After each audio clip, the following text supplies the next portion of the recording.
जय हिंद। आज हम लोग बात करने वाले हैं डॉक्यूमेंट को लेकर। जो बीएसएफ में आपका डॉक्यूमेंट वेरिफिकेशन हुआ है, ठीक है, इसमें काफी सारे ऐसे कैंडिडेट हैं जो छट गए हैं, ठीक है। यानी डॉक्यूमेंट आपका वेरिफिकेशन हो चुका है, फिजिकल पास कर चुके हैं, उसके बाद भी आपको अगर मेल आया है ना, तो आप निश्चित रूप से छट चुके हैं आप। नहीं तो आपको अगर नीचे अगर लिख दिया गया है कि अगले वेरिफिकेशन में आप मेंशन आपको करना है तो सही है। अगर मेंशन नहीं किया गया, डायरेक्ट डिसमिस कर दिया गया है, तो आप छट चुके हैं, ठीक है। तो इसी से संबंधित एक बार और डॉक्यूमेंट वेरिफिकेशन होगा, जो आपका मेडिकल होगा। रिटर्न फाइनल करने के बाद एक डॉक्यूमेंट वेरिफिकेशन होता है, वो फाइनल डॉक्यूमेंट वेरिफिकेशन होता है।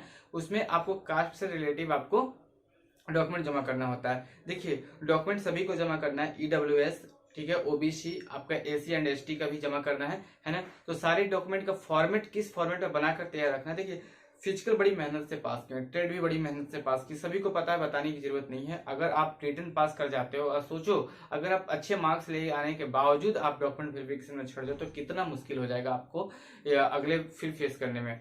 तो देखो, ऐसा ही कुछ इंपॉर्टेंट डॉक्यूमेंट है जो आप सभी को बनवा लेना है ना। अगर आपको डिटेल्स इस चीज को समझना है तो वीडियो को लास्ट तक देखते रहिएगा, ठीक है। इसमें हम आपका प्रैक्टिस सेट में अगर नंबर कम आ रहा है आपका, ठीक है, तो उसमें कौन सा चैप्टर को पढ़ें कि आपका मैथ का नंबर इंक्रीज हो जाए। कमेंट्स में आया था कि मैथ्स का जो टॉपिक्स है उसको बता दीजिए, तो मैं बोर्ड पे जैसे कि आप सभी देख पा रहे हैं, मैं अच्छे से इसको समझा दूंगा। पहले बात करते हैं हम लोग डॉक्यूमेंट को लेकर। देखिए, यहाँ पे जो आपको दिख रहा है डॉक्यूमेंट का फॉर्मेट, यही फॉर्मेट आपको लगेगा एससी एसटी के लिए, ठीक है। ओबीसी और ईडब्ल्यूएस का जो फॉर्मेट बनवाना है आपको, देखिए यहाँ पे जैसे ये जो वीडियो चल रहा है, ठीक है, इस वीडियो को जो आप देख रहे हैं ना, ठीक है, इसको ध्यान से इस वीडियो को देखिए। ये आपका डिटेल्स नोटिफिकेशन है बीएसएफ ट्रेडमेंट का 2788 वैकेंसी वाले लोगों के लिए, ठीक है। तो इसमें आपको वीडियो को अगर देख लिए, ठीक है, तो अगर इसको आप देखना चाहते हैं कि इसका डॉक्यूमेंट वेरिफिकेशन का फॉर्मेट कैसा है, तो मैं डिस्क्रिप्शन में दे दिया हूँ लिंक, है ना, वहां से जाइए और जाके आप देख लीजिए, ठीक है। वहां पे 19 नंबर, पेज नंबर 19 और 21 को देख लीजिएगा, ठीक है। इसी फॉर्मेट में आपको अभी से ही अपना कास्ट सर्टिफिकेट बनवा लेना है, क्योंकि ये बहुत जरूरी है।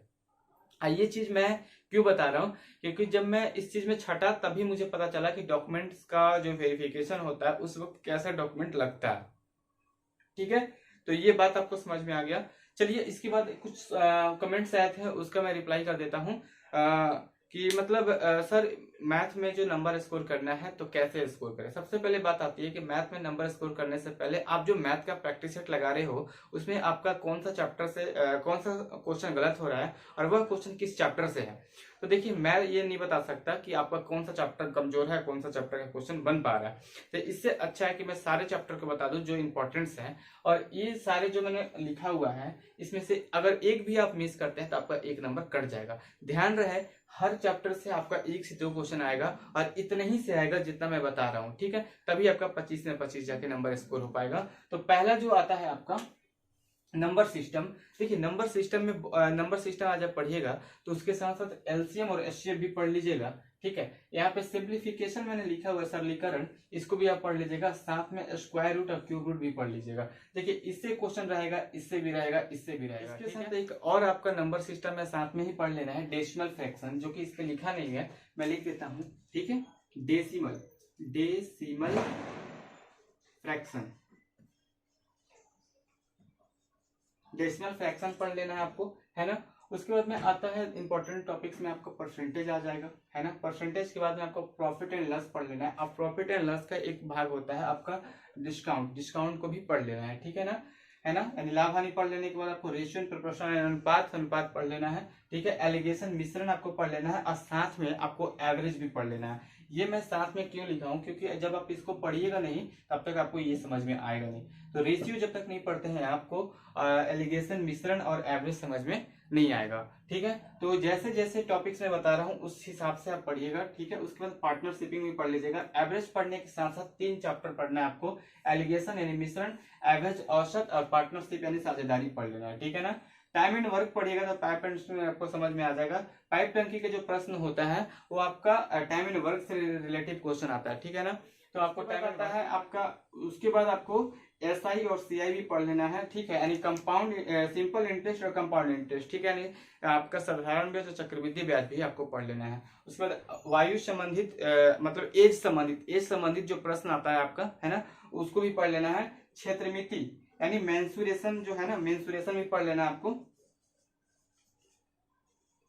मेंसुरेशन, मेंसुरेशन भी आपको पढ़ लेना है। मेंसुरेशन में आपका 2D और 3D दोनों पढ़ लेना है, ठीक है।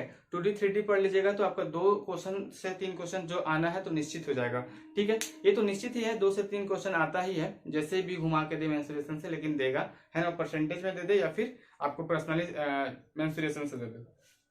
इतने सारे टॉपिक्स जो हैं आपको क्लियर कर लेना है मैथ के लिए।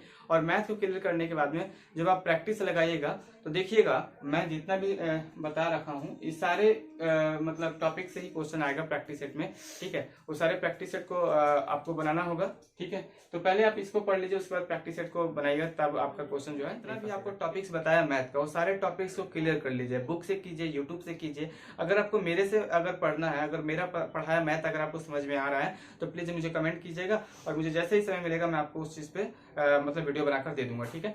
तो इस वीडियो में इतना ही। पहले डॉक्यूमेंट का जो भी बात हुआ था, ईडब्ल्यूएस, ओबीसी, एसटी का इंग्लिश फॉर्मेट में सेंट्रल लेवल का जो फॉर्मेट जो सरकार दे रखी है नोटिफिकेशन में, वो साफ साफ दे दिया है। पेज नंबर 19 और 20 को आप देख लीजिएगा, तो उसके लिए मैंने डिस्क्रिप्शन पे आपको बता दिया है ना। अगर आप लोग नहीं जुड़े हैं आपका टेलीग्राम से, तो टेलीग्राम का लिंक मैं यहाँ पे दे रहा हूँ, ठीक है। जैसा कि आप लोग देख पा रहे हैं, आप सर्च भी कर सकते हैं, है ना। उसके बाद आपको क्या करना है कि ये सारे टॉपिक्स को क्लियर करना है, फिर प्रैक्टिस लगाना है, और प्रैक्टिस लगाने के बाद आपको ये चीज मुझे कमेंट में बता देना है कि आपका कितने मार्क्स इंक्रीज हुए, ठीक है। तो चलिए इस वीडियो में इतना ही, मिलते हैं अगले वीडियो में। जय हिंद, जय भारत।